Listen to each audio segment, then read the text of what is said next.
While its development seems to be undergoing some retooling, all signs point to Capcom working on a remake of Resident Evil 4 for the PlayStation 5 and Xbox whatever, after the wild critical and financial success of the previous two remakes. And a lot of people like myself are very on the fence about that. While a lot of others welcome it with open arms because they think it'll breathe new life into a tired, outdated, ancient dinosaur of a game from thousands of generations ago that is obviously unplayable by today's rigid standards of gaming.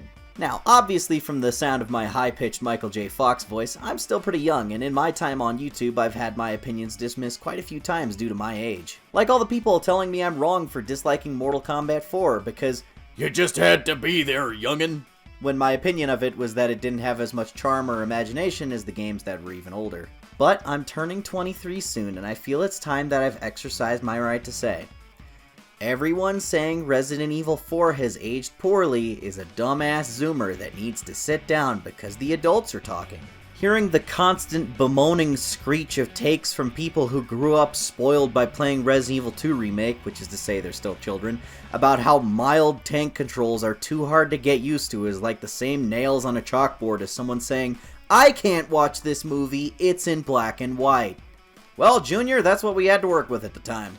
It's one thing to talk about how a piece of media has aged, but you also need to keep in mind the time period it was released in for the context of that discussion. How was it when it was created?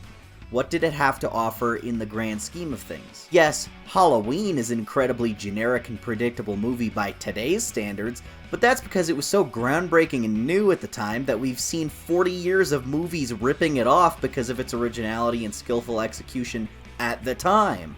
And in Resident Evil 4's case, this game is a masterpiece that completely redefined the horror genre in video games and basically invented a new style of gameplay that has persisted well into 2021 and beyond. No thanks, bro. If you're a fan of the new remake games, Evil Within, Dead Space, and hell, even The Last of Us to some extent, they're all built on the blueprint of Resident Evil 4. That's not to say it's a perfect game or anything, but it's pretty damn close. And with rumors circulating now more than ever about the game getting a shiny new update in the same vein as RE2 and 3, I can't help but think it doesn't need a remake. And I'm not just defending it because of nostalgia. I didn't sit down and play this game myself all the way until fucking 2020. I watched my dad play it when it came out as a kid, but if we're being honest, we played Resident Evil 2 way more because it was scarier. And yeah, that game could totally use a remake. This was great. But there's a world of difference between this and this. Not nearly as much difference between this and this. Let's get the basics out of the way. Does it desperately need a visual upgrade? Not really. Graphically, this game was ahead of its time. These models were incredibly detailed compared to most stuff on PS2, and were very expressive and believably animated. Sure, the textures can be sort of muddy at times in the environment. We hadn't quite figured out hair yet in video games. And on the newer ports, you can see some lower poly models and crowd shots. But I'd say this and Silent Hill 3 were some of the best looking games I could recall from that era. Who cares anyway? Graphics schmaffics. Making such a gigantic deal out of that is why the medium is so confused about what it wants to be right now, with hyper-realism and immersion being put ahead of being fun to play for more than an hour. What matters is the gameplay, and I could run around suplexing mutant villagers and roundhouse kicking giant insects all day. And again, I could somewhat understand the criticism that the controls are sort of clunky and tank-like by today's standards. You know, because you gotta turn side to side and move forward and backward. But you know what? The camera stays behind you at all times. It's like playing PS1 Spider-Man. Shut the hell up. Yeah, it sucks that you can't walk and shoot at the same time. Your movement is a little limited. In the heat of the moment, it can be difficult to orient yourself the right way while being crowded by enemies. Having to use the other trigger to select a knife can sometimes be confusing and a pain in the ass. These are all things that are true. As we all know, this gameplay style was introduced by RE4 and then perfected in the immaculate masterpiece bestowed upon us by the gods known as Dead Space. Specifically, Dead Space 2's gameplay is buttery smooth perfection that will stand the test of time forever with no need for an update. Resident Evil 4 can't quite make that same claim. However, and call me old-fashioned, but I'm not of the mindset that because it has flaws, we should just throw the whole thing out and dump millions of dollars and thousands of man-hours into starting from scratch. The mild stiffness in the gameplay goes away once you've played it for, I don't know, like 20 minutes, and there's still a lot of fun to be had with the shooting mechanics and the combat in spite of it. It's just something you gotta get used to. And even that doesn't take nearly as long as the style of the older games. Static, fixed camera angles, obtuse puzzle design, frustrating tank controls, stilted dialogue and voice acting, and ancient low-poly visuals are perfectly valid reasons to want a modern update for these games. These are not very accessible to newcomers. Sitting down and learning how to play these myself when I was in high school was like trying to learn chess from your grandpa. Sometimes you just want to play Hungry Hungry Hippos. But like, in this metaphor, RE4 is that because it's incredibly accessible. The solution to 90% of this game's puzzles are just fucking shoot it with your gun, idiot. And there's not really any exploration or backtracking. It's all a really linear jaunt from point A to B. And while it occasionally loops back in on itself with a familiar location, that's a far cry from good old Resident Evil 1. I've walked by this annoying ticking clock 14 times in the last hour, and if I have to backtrack down this same hallway one more time, I'm going to eat my hat! I've always wanted a Resident Evil game where you have the option to mark your footsteps on the floor and they stay the entire playthrough, so you can see any given room's floor entirely covered by the end. Now, you could be of the mind that the remake could improve the story. I'm well aware that people are turned off by RE4 because, well, it's dumb as all hell.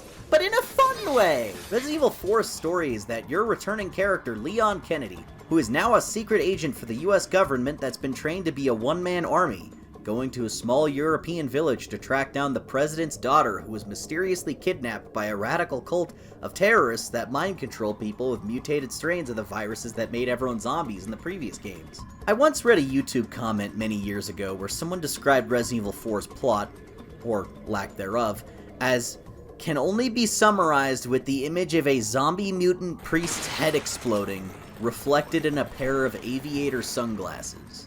This game doesn't take itself very seriously, if you couldn't tell from Leon's constant one-liners, wrestling moves, and complete indifference to the death-defying stunts and life-threatening situations he's encountering. I've sent my right hand to dispose of you. Your right hand comes off? Die, you worm! Don't you think this is a revolutionary way to promulgate one's faith? Sounds more like an alien invasion if you ask me. No thanks, bro. Why don't you do us all a favor and leave before the audience gets pissed off? Well, I really don't give a damn. Rain or shine, you're going down. We've prepared a special ritual for you.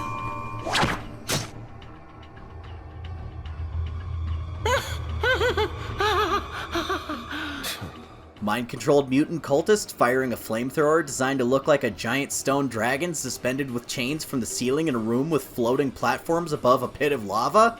Pfft, whatever, I don't give a fuck. I'm at work right now, bitch. You want a response? Talk to Weekend, Leon. The president's daughter, Ashley, is admittedly a pretty flat and one-dimensional character in this game.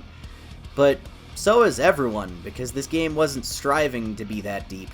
I see this game as Capcom's response to the Hollywood live-action Resident Evil movies.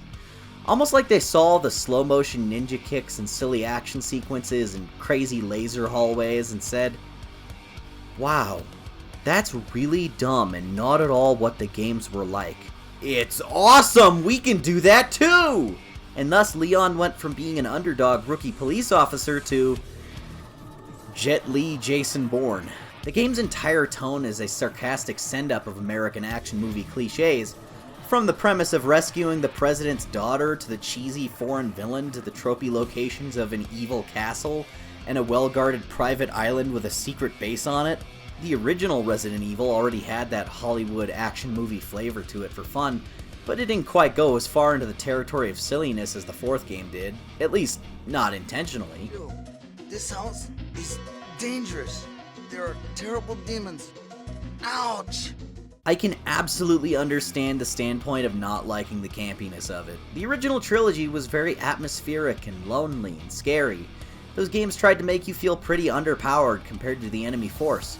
But in Resident Evil 4, Leon's a badass that mops the floor with everyone with ease. Some of the horror is stripped out when you're the most capable and prepared person in the universe and you feel like an unstoppable death machine. It's like how the new Doom games aren't scary. Sure, they have horror elements, but the most dangerous thing on the screen at any given time is your own fists! But what exactly will the remake do to fix that? Just rewrite all the dialogue so Leon's more stoic and serious? Take away your ability to do wrestling moves and superhero landings for realism?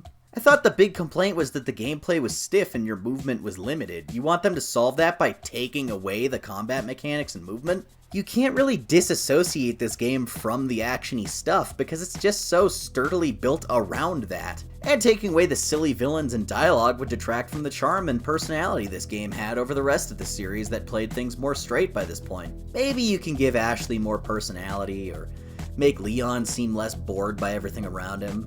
Thanks. That should keep me company, cause boredom kills me. Maybe even add some dialogue for them to bond as characters during slow moments in gameplay like some of these other dad games. But there's not much you can really do with Salazar, Sadler, Luis, and Krauser without just having to make a different game. They're going to be pretty campy and weird no matter what you do unless you just reinvent them entirely. But you can't have Salazar just a pale guy wearing a suit and tie voiced by Troy Baker or something. Whatever remake they put together, it has to be true to the spirit of the original, and that's inevitably going to have a heavier action focus with a bizarre sense of humor. At the end of the day, if you don't like Resident Evil 4, a top-to-bottom remake would not fix that. You still don't like Resident Evil 4. And it's totally valid to dislike it, but I'm just saying this won't plug all the holes you're seeing, man. I understand disliking the wacky humor, or the characters, or the more action-heavy approach that saps the horror. And in terms of gameplay, I can agree that it could use some quality-of-life upgrades, like a faster way to switch weapons, or maybe some movement on par with RE3 Remake, because that game felt pretty smooth. Aiming and walking at the same time would be nice. Maybe a better solution to using your melee with your knife. But everything else is solid. Oh, okay, don't you dare even talk about... Okay, this is the big one. Ashley follows you around, and she's fine, but people don't like her because they don't know how to play the game good. This game, for all intents and purposes, is an escort mission. You have to protect Ashley from taking damage and get her to safety. Later games like BioShock Infinite and The Last of Us and probably 40 other Troy Baker vehicles copied the formula of a tough, gruff action man protecting a vulnerable young kid in gameplay. But all of them couldn't really solve the problem of not making that character annoying to take care of in gameplay. So they just didn't even try. Ellie and Elizabeth and Atreus and whoever the fuck else are typically invincible.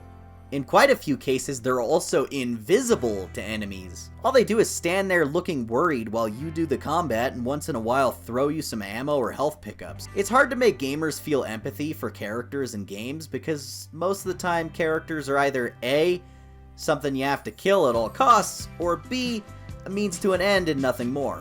After a while, every anthropomorphic figure starts to look like an obstacle, and having to babysit an NPC in the middle of combat is just a pain in the ass.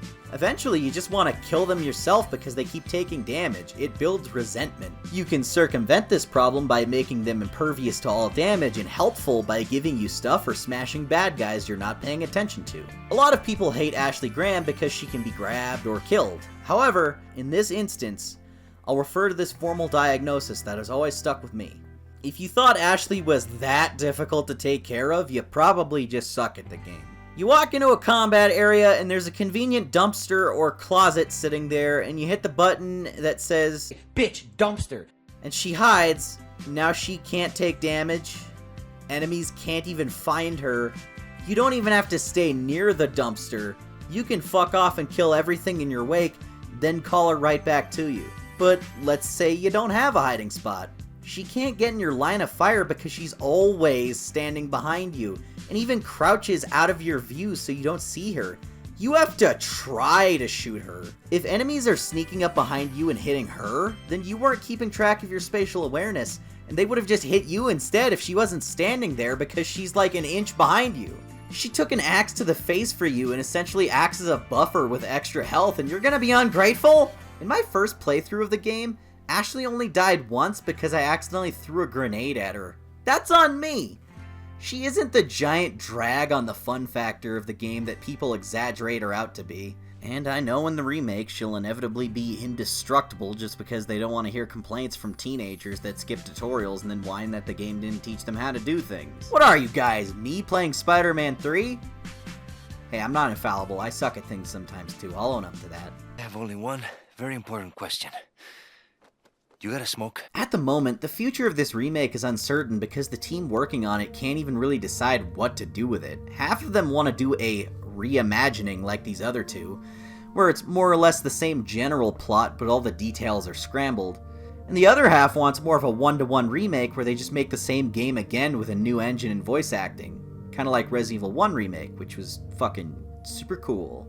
On the one hand, doing something new with it could possibly be fun and justify the remake. Taking it in a new direction might be cool. But it would have to be pretty different. And on the other hand, I'm not opposed to just playing the same game again but smoother and better looking. My stance is not that there shouldn't be a remake at all, but that this game just doesn't really need one. Those are not mutually exclusive.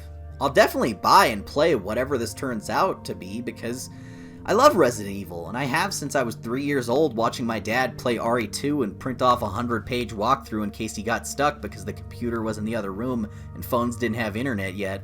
Those memories stick with me, and I'll be a lifelong fan. I just wanted to offer a bit of perspective for the admittedly vocal minority pushing for this to be a thing, because of something they perceive as being wrong or broken with the original because it's barely getting old. And hey, I'm happy for anyone who gets to play the VR port. I can't afford the hardware to run that on a YouTuber salary because I've got mouths to feed, but damn it if I won't feel excited for anyone who can. Hey, just for fun, let's go the cynical, angry guy route. Let's imagine the worst case scenario based on these other remakes. For context, I do like Resident Evil 3 Remake, but I feel some of its creative choices were a little questionable. The game felt rushed. It cut out the only other boss character in the game than Nemesis. It removed a major set piece with the clock tower that made the game feel extremely short. They essentially removed the middle act of the story, and now the pacing is so slapdash that you're sprinting from the start of the game straight to the ending with little to no breathing room in the middle. And I felt a little cheated by how Nemesis had fewer boss forms and was presented less like a looming threat. Mr. X in Resident Evil 2 was great because he was always walking around and following you, making progression nerve-wracking because there were so many chances for totally unscripted encounters with him, and that felt natural and unique. With Nemesis, you always felt kinda safe because whenever he appeared it was like a scripted thing that meant the story was progressing, not a fight that could go any way. He always just showed up whenever you made too much progress and herded you straight into the next part of the game. You weren't playing cat and mouse with him, he was just pushing you on rails straight into a new level or new boss fight. If they designed Resident Evil 4 from scratch, using Resident Evil 3 as a basis for the decision making, I think Resident Evil 4 would look something like this. The village section of the game is 3 hours shorter and condensed into one large area instead of several small ones spaced apart. This church right here would be turned into this church from later in the game for simplicity. The boss fight with the lake monster would be a scripted cutscene, and you'd have to only throw one harpoon to kill it, if not that being totally excised. There will be one boss with the El Gigante as a wink for fans, but the other 3 ones won't show up at all. Ada and her Separate Ways story will be turned into a single level where you can play as her while Leon's unconscious somewhere, or just completely cut out. Ashley will be wearing a tank top and jeans, swear like a sailor, and be completely impervious to enemy damage. Leon will no longer be able to do wrestling moves, but will have that dodge mechanic from RE3. The castle will be heavily cut down into a smaller area with less silly and elaborate, albeit fun and memorable set pieces. Salazar's statue will not be a giant animatronic robot that chases you because that's dumb. It'll just have explosive charges at the base and will fall over. It'll also be way smaller and in an earlier part of the castle. It'll be like in this room. The sewer fight with Verdugo will be cut. The mine section will be cut. The maze section will be cut. The bug nest will be shrunk down into like 3 small rooms. You'll get to the island immediately after the castle, and it'll be simplified so Jack Krauser will like fight you here instead of some kind of crazy ancient ruins. The fight with it will be completely removed for pacing because that set piece is too weird. The regenerators will appear once in just the lab and never again, and the game will end with Ashley pulling the rocket launcher out of Leon's hands, shouting, "Die, motherfucker!" and killing Sadler, and then walking away with a snappy one-liner like, "Who's the damsel in distress now?" And then Leon will be like, "Humana, humana, humana, what a woman!" I don't think it'll be that, but it's not hard to imagine. You're picturing it right now in your head. and it's scaring you because it seems very real. Either way, what concerns me most about this remake is that I don't want them to make something that is less than the original. You can improve on it for sure, it's not perfect, it's got some weird quirks, and it's certainly not for everyone, but Resident Evil 4 is still a classic, and I'd hate to see all the fancy new graphics gloss over the fact that it's lost its soul. Also, please remake Code Veronica instead, that one needs it way more. Father!